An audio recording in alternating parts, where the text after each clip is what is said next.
এটা বিশ্বব্যাপী একজন সংসদ সদস্যের বিশেষ নিরাপত্তা বিধান করা রাষ্ট্রের দায়িত্ব, সরকারের দায়িত্ব। অথচ আমার উপর সরাসরি ভিডিওতে এবং সংবাদ মাধ্যমে প্রকাশিত সরাসরি অস্ত্র হাতে আমাকে কোপাতে আসা ব্যক্তিও এখন যখন আবার আমার নেতা কর্মীদেরকে হুমকি দিচ্ছে, তাহলে তো আমি অবশ্যই নিরাপত্তাহীনতায় ভুগবো।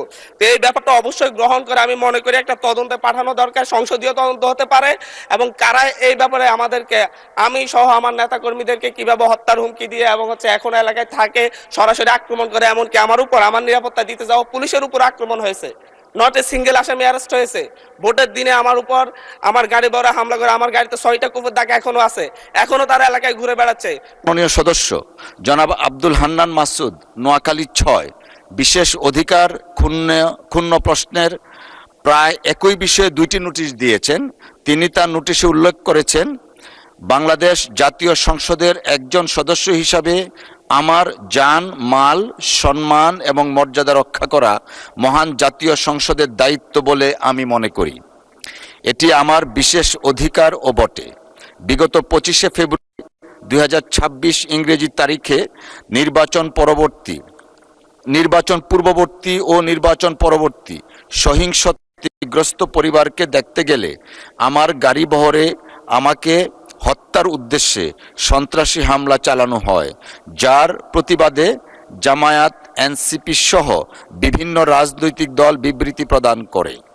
এছাড়াও 29শে মার্চ 2026 তারিখে মহান সংসদে বক্তব্যের প্রেক্ষিতে আমার বিরুদ্ধে অত্যন্ত অশালীন, মানহানিকর, নিন্দনীয়, গর্হিত স্লোগান ও বক্তব্য দেয়া হয়, যা আমার বাক স্বাধীনতা হরণের শামিল বলে আমি মনে করি। অনলাইনে বারবার আমাকে হত্যার হুমকি দেয়া হচ্ছে। মাননীয় সদস্যের উত্থাপিত বিষয়টি অত্যন্ত দুঃখজনক। কোনো সংসদ সদস্যের উপর বা অন্য যে কোনো ব্যক্তির উপর এরূপ হামলা অনাকাঙ্ক্ষিত। তবে বিষয়টি সাম্প্রতিক কোনো নির্দিষ্ট বিষয়ের মধ্যে সীমাবদ্ধ নয়।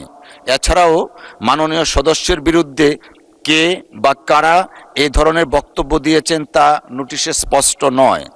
তবুও আমি মাননীয় সদস্যের উত্থাপিত অভিযোগের বিষয়ে অত্যন্ত সহানুভূতিশীল, কিন্তু কার্যপ্রণালী বিধির 165 উপবিধি 2 ও 165 উপবিধি 4 বিধি অনুযায়ী বিধিগতভাবে সীমাবদ্ধতার কারণে, আই রিপিট, বিধিগতভাবে সীমাবদ্ধতার কারণে নোটিশটি গ্রহণ করতে পারছি না বলে আন্তরিকভাবে দুঃখিত। তবে আমি মাননীয় সদস্য জনাব আব্দুল হান্নান মাসুদ এর নোটিশে উত্থাপিত বিষয়ে কার্যকর ব্যবস্থা গ্রহণ করার জন্য মাননীয় স্বরাষ্ট্রমন্ত্রীকে অনুরোধ জানাচ্ছি। ধন্যবাদ।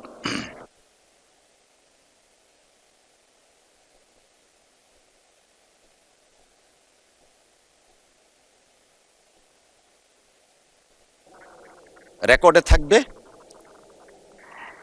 মাননীয় সদস্যবৃন্দ জনাব হান্নান মাসুদ, আমি যে নোটিশটা দিয়েছি এটার উপর তো আমার বক্তব্য আছে। ব্যক্তিগতভাবে এটা এত বেশি হুমকির মুখোমুখি হতে হচ্ছে। মাননীয় স্পিকার, আমি আসলে নির্বাচনের আগ থেকেই আপনারা জানেন আমি যে অঞ্চলে জন্ম নিয়েছি সেই অঞ্চলে একটি দ্বীপাঞ্চল, এবং যেখান থেকে ইলেকশন করেছি সেই জায়গায় ভূমিদস্যু, জলদস্যুদের উৎপাত অনেক বেশি। এটা ধারাবাহিকভাবে গত পরশু আমি হাতিয়া থেকে আসার সময়ও প্রশাসনিকভাবে এবং বিভিন্ন মারফতে জানতে পেরেছি, আমি যে ফেরিতে করে আসতেছিলাম আমার উপর আক্রমণের জন্য ডাকাত দল প্রস্তুতি নিয়েছিল। তারপরে প্রশাসনের সহযোগিতা আমি সেখান থেকে এসেছি। এর আগেও আমি 2বার আক্রমণের শিকার হয়েছি, নির্বাচনের সময় 3বার আক্রমণের শিকার হয়েছি। আমার পক্ষে যারাই কোনো কথা বলে, এমনকি মসজিদে আমার জন্য দোয়া করেছে, সেই মসজিদের ইমামকে মসজিদের ভিতর থেকে বের করে এনে প্রচণ্ডভাবে তার উপর হামলা করা হয়েছে, এবং তাকে আজকে প্রায় 1.5 মাস ধরে তাকে চিকিৎসা নিতে হচ্ছে। আমার উপর যারা আক্রমণ করেছে, আমি আপনাকে সেই জায়গায় কিছু নোটিশের সাথে কিছু ডকুমেন্টস দিয়েছি যে সরাসরি অস্ত্র হাতে আমাকে কোফাতে আসা হয়েছে। একজন সংসদ সদস্য হিসাবে আমি এই বিষয়টা এখানে উপস্থাপন করতে বাধ্য হচ্ছি। মানে এটা বিশ্বব্যাপী একজন সংসদ সদস্যের বিশেষ নিরাপত্তা বিধান করা রাষ্ট্রের দায়িত্ব, সরকারের দায়িত্ব। অথচ আমার উপর সরাসরি ভিডিওতে এবং সংবাদ মাধ্যমে প্রকাশিত সরাসরি অস্ত্র হাতে আমাকে কোপাতে আসা ব্যক্তিও এখন যখন আবার আমার নেতা কর্মীদেরকে হুমকি দিচ্ছে, তাহলে তো আমি অবশ্যই নিরাপত্তাহীনতায় ভুগবো। তো এই ব্যাপারটা অবশ্যই গ্রহণ করে আমি মনে করি একটা তদন্তে পাঠানো দরকার, সংসদীয় তদন্ত হতে পারে। এবং কারা এই ব্যাপারে আমাদেরকে, আমি সহ আমার নেতা কর্মীদেরকে কিভাবে হত্যার হুমকি দিয়ে এবং এখন এলাকায় থাকে সরাসরি আক্রমণ করে, এমনকি আমার উপর আমার নিরাপত্তা দিতে যাওয়া পুলিশের উপর আক্রমণ হয়েছে। নট এ সিঙ্গেল আসামি অ্যারেস্ট হয়েছে। ভোটের দিনে আমার উপর আমার গাড়ি বড় হামলা করে, আমার গাড়িতে 6টা কুপির দাগ এখনো আছে, এখনো তারা এলাকায় ঘুরে বেড়াচ্ছে।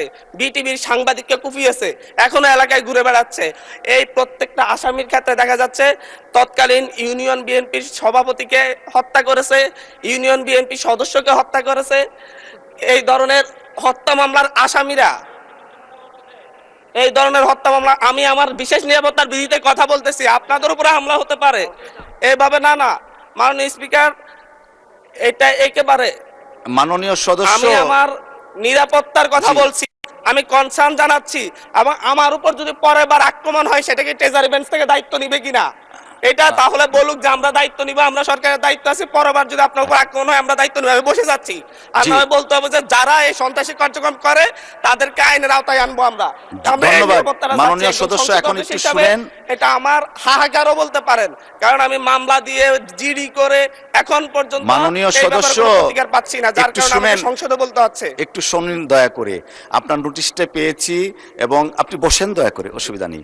আপনার নোটিশটা পেয়েছি, যথাযথ নিয়মে নোটিশটা আমরা ডিসপোজড অফ করেছি। আমি চেয়েছিলাম মাননীয় স্বরাষ্ট্রমন্ত্রী উপস্থিতিতে এটা করার জন্য। স্বরাষ্ট্রমন্ত্রী যেহেতু নেই, যে কারণে নোটিশটা নিষ্পত্তি করেছি। ওকে, উনি যেহেতু এসছেন, বোধহয় মাত্রই ঢুকেছেন, আমিও খেয়াল করিনি। হয়তো 1 মিনিট সময় দিলে উনি নোটিশটা সম্পর্কে বুঝতে পারবেন। Let us give him time to consume the notice. মাননীয় স্বরাষ্ট্রমন্ত্রী, আমি আবার একটু রিপিট করছি। মাননীয় সংসদ সদস্য জনাব হান্নান মাসউদ, তিনি 164 বিধিতে একটা নোটিশ দিয়েছেন, 164 বিশেষ অধিকার প্রশ্নে একটা নোটিশ দিয়েছেন।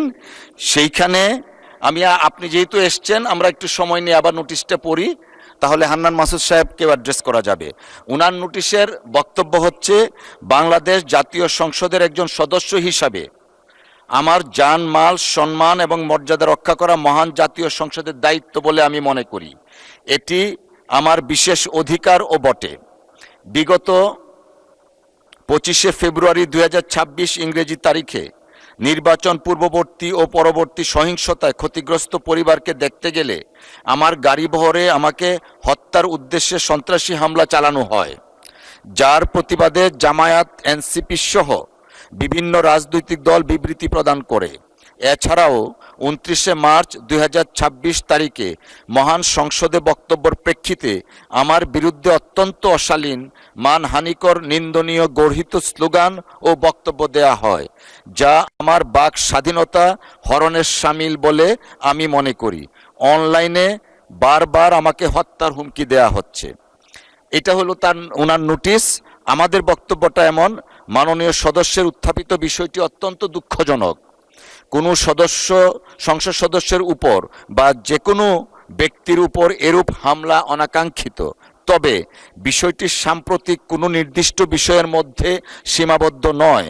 এছাড়াও মাননীয় সদস্যের বিরুদ্ধে কে বা কারা এই ধরনের বক্তব্য দিয়েছেন তা নোটিশে স্পষ্ট নয়।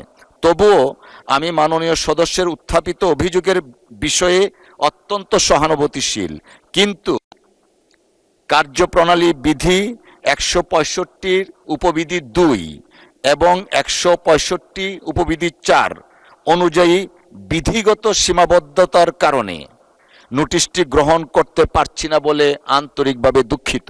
তবে আমি মাননীয় সদস্য জনাব আব্দুল হান্নান মাসুদের নোটিশে উত্থাপিত বিষয়ে কার্যকর আইনানুগ ব্যবস্থা গ্রহণের জন্য মাননীয় স্বরাষ্ট্রমন্ত্রীকে অনুরোধ জানাচ্ছি। ধন্যবাদ। মাননীয় স্বরাষ্ট্রমন্ত্রী, মাইকটা দিবেন প্লিজ। মাননীয় স্পিকার, আপনাকে ধন্যবাদ। মাননীয় সদস্য যথাযথভাবেই বিধি মোতাবেক তার নোটিশটি প্রদান করেছেন বলে আমার বিশ্বাস, এবং বিধি মোতাবেক আপনি সেটা নিষ্পত্তি করেছেন, আপনার সিদ্ধান্ত জানিয়েছেন। এরপরেও তার নোটিশটি আপনি দ্বিতীয়বারের মতো আবার পড়ে শুনিয়েছেন, আপনাকে অসংখ্য ধন্যবাদ। এবং মাননীয় সদস্য, আমি তখন আমার সংসদ রুমেই ছিলাম, উনি যখন স্টার্ট করেছেন আমি শুনেছি কিছু, বাকিটা এখানে এসে শুনলাম। এটা অত্যন্ত দুঃখজনক যদি ঘটনাটা সত্য হয়ে থাকে। তো এই বিষয়ে আমি এখনও অনুরোধ করব, মাননীয় সংসদ সদস্য কোনো যদি জিডি অথবা মামলা সংশ্লিষ্ট থানায় না করে থাকেন, এখনও তিনি ইচ্ছা করলে সেই বিষয়ে ওনার অভিযোগ সংশ্লিষ্ট থানায় দায়ের করতে পারেন, এবং সেই বিষয়ে আমরা আইনানুগ ব্যবস্থা নেব।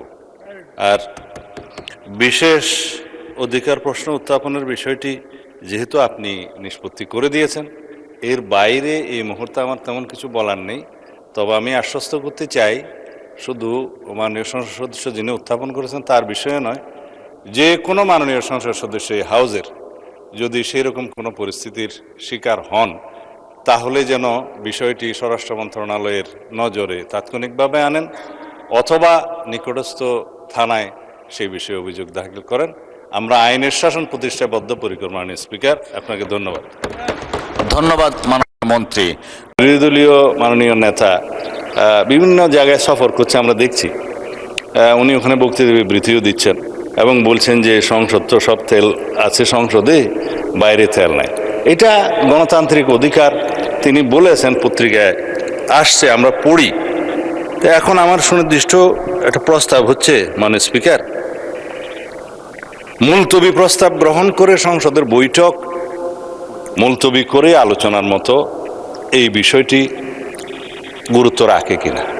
মাননীয় মন্ত্রী 300 বিধিতে বিবৃতি দেওয়ার পরে দীর্ঘ বিবৃতি দিয়েছেন, সেটা জাতির সামনে পরিষ্কার। এবং আমাদের দেশে জ্বালানি তেল এবং গ্যাসের কোনো সংকট নেই, সেটা আমরা পরিসংখ্যান দিয়ে আমরা দেখিয়েছি, মাননীয় মন্ত্রী দেখিয়েছেন। এখন কিছু কিছু বিষয়ে আমার না বললেই নয়। আজকে মাননীয় সংসদ নেতা বগুড়া সফরে আছেন, তিনি নেই। তার প্রত্যক্ষ নির্দেশনায় দেশবাসীর সুবিধার্থে যাতে দ্রব্যমূল্য বৃদ্ধি না হয়, জনজীবনে কোনো দুর্ভোগ না আসে, সেজন্য আমরা একটা টলারেবল মাত্রা পর্যন্ত এই সব জ্বালানি তেল এবং গ্যাসের মূল্য বৃদ্ধি হতে দেই নাই। সেটা মাননীয় প্রধানমন্ত্রীর নির্দেশনায়। একবারে শেষের দিকে এসে আমাদের ন্যাশনাল ইকোনমি এফোর্ড করতে পারছে না, এবং এই জ্বালানি এবং গ্যাসের মূল্য এখানে কম থাকাতে, তাতে আপনি জানেন যে সব সময় একটা টেন্ডেন্সি থাকে এটা অন্যভাবে অপচয় হওয়ার। আমি খোলাসা করে বলছি না, বা পাচার হওয়ার। সেটা বন্ধ করার জন্য, একটা ডিসিপ্লিনে আনার জন্য আমরা জ্বালানি তেলের কিঞ্চিত মূল্য বৃদ্ধি করতে বাধ্য হয়েছে সরকার। তা এখন এই বিষয়ে কোনো সংকট নেই।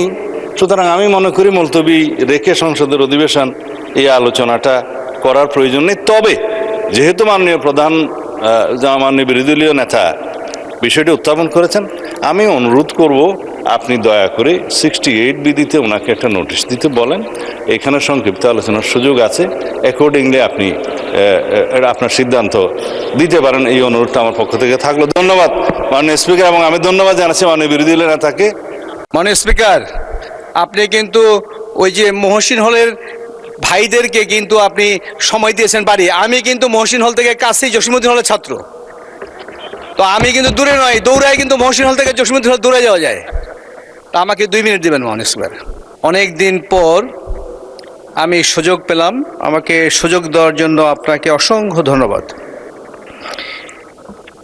মাননীয় স্পিকার,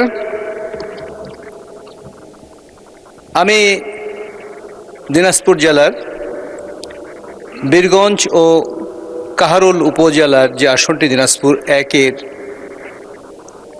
নির্বাচিত এমপি। আমি একটি অবহেলিত এলাকাকে রিপ্রেজেন্ট করছি এখানে। আমি প্রথমেই ধন্যবাদ জানাই আমার এলাকাবাসীকে, বীরগঞ্জ কাহারোলের মানুষকে, যে আসনটিতে বিগত কোনো সংসদেই বিএনপির বাংলাদেশ জাতীয় দলের কোনো এমপি নির্বাচিত হয়নি। আমি প্রথম এবার জনগণের ভোটের মাধ্যমে প্রায় ৬২,০০০ ভোটের ব্যবধানে নির্বাচিত হয়েছি। আমি সেজন্য ধন্যবাদ জানাই সংসদ নেতা এবং মাননীয় প্রধানমন্ত্রীর প্রতি, যিনি আমার উপর আস্থা রেখে আমাকে নমিনেশন দিয়েছিলেন। আমি ধন্যবাদ জানাই আমার প্রিয় নেতা বিএনপির সম্মানীয় মহাসচিব মির্জা ফখরুল ইসলাম আলমগীর স্যারের প্রতি। আমি ধন্যবাদ জানাই রংপুর বিভাগের সাংগঠনিক সম্পাদক জনাব অধ্যক্ষ আসাদুল হাবিব দুলু মহোদয়ের প্রতি। বিশেষ করে বীরগঞ্জ কাহারোলের মানুষের প্রত্যেকটি এলাকার মানুষ আমাকে সমর্থন দিয়েছে, এই জন্য তাদের প্রতি আমি কৃতজ্ঞতা জানাই। এখানে উল্লেখ করা প্রয়োজন যে বিশেষ করে বীরগঞ্জ এবং কাহারোলে একটি ব্যাপক সংখ্যক, বিরাট সংখ্যক সনাতন ধর্মাবলম্বী মানুষ বাস করেন, যাদের সংখ্যা প্রায় 30% উপরে। তারা নিরঙ্কুশভাবে আমাকে সমর্থন দিয়েছেন। এই সমর্থনের কথা আমি মনে রাখবো, আমি তাদের প্রতি কৃতজ্ঞতা প্রকাশ করছি। মাননীয় স্পিকার, বীরগঞ্জ কাহারোল একটি অনুন্নত জায়গা, অনুন্নত এলাকা, কৃষি প্রধান। এখানে কোনো শিল্প কারখানা নেই। এখানকার মানুষ শুধু কৃষির উপরে নির্ভরশীল বললেই বলা চলে। অর্থনৈতিক উন্নতির সাথে এখানকার মানুষের যে বিষয়টি প্রধান, সেটি হলো কৃষি। যখন কৃষির উৎপাদন হয়, মানুষ যখন কৃষি থেকে তার পণ্য বিক্রি করে যখন সে ভালো দাম পায়, তখন সেখানের অর্থনৈতিক উন্নতি আমরা দেখতে পাই। কাজেই এই কৃষি প্রধান এলাকাকে যেভাবে গুরুত্ব দেওয়া উচিত, সেভাবে আসলে তারা গুরুত্ব পাচ্ছে না। আমি এই এলাকার বিভিন্ন সমস্যা নিয়ে কথা বলতে চাই। মূলত আমাদের এলাকায় 2টি হাসপাতাল আছে, যেটি একটি বিরাট ইস্যু, যে এই হাসপাতাল বীরগঞ্জে আছে 50 শয্যার এবং কাহারোলে আছে 30 শয্যার। এই হাসপাতাল দুটিকে মিনিমাম 150 শয্যা এবং 100 শয্যায় রূপান্তর করা খুবই প্রয়োজন। এটা জনগণের দাবি। এই নির্বাচনের আগে মানুষের দাবি ছিল এবং এই দাবির প্রেক্ষিতে আমি প্রতিশ্রুতি দিয়েছিলাম যে যদি তারা নির্বাচনে আমাকে নির্বাচিত করে ভোট দিয়ে, তাহলে আমি সংসদে এই কথাটা তুলব। মাননীয় স্বাস্থ্যমন্ত্রীর প্রতি দৃষ্টি আকর্ষণ করে বলতে চাই, এই 2টি হাসপাতাল যেন 150 এবং 100 শয্যায় রূপান্তরের ব্যবস্থা নেন। এটা কোনো গতানুগতিক আলোচনা নয়, জাস্ট ধন্যবাদ প্রস্তাবের প্রতি দাঁড়ালাম আর বক্তব্য দিলাম আর শুনে গেলেন, এটা না। এই বিষয়টি যেন নোট করা হয় দয়া করে, কারণ আমাদের এলাকার মানুষ গরিব, তাদেরকে যেতে হয় দিনাজপুর, রংপুর অথবা অন্য কোনো হাসপাতালে চিকিৎসার জন্য। এখানে কোনো চিকিৎসা সুবিধা নেই। বেসিক্যালি এখানে রোগীরা যারা আসেন, তারা 3 থেকে 4 গুণ সংখ্যার রোগী আসেন ধারণ ক্ষমতার চেয়েও। কাজে এই বিষয়টি অত্যন্ত গুরুত্বপূর্ণ। সেই সাথে আরও গুরুত্বপূর্ণ অনেকগুলো বিষয় আছে। এখানে মাদকের সমস্যা, সবাই আমরা বলি মাদক মাদক, কিন্তু মাদক নিয়ে একটা পূর্ণাঙ্গ আলোচনা হওয়া প্রয়োজন। কারণ এলাকার যুব সমাজ মাদকাসক্ত হয়ে আমাদের সমাজকে নষ্ট করে ফেলছে। চুরি, ডাকাতি, রাহাজানি যা হচ্ছে, এটার কিন্তু মূলে 80% হলো এই মাদক।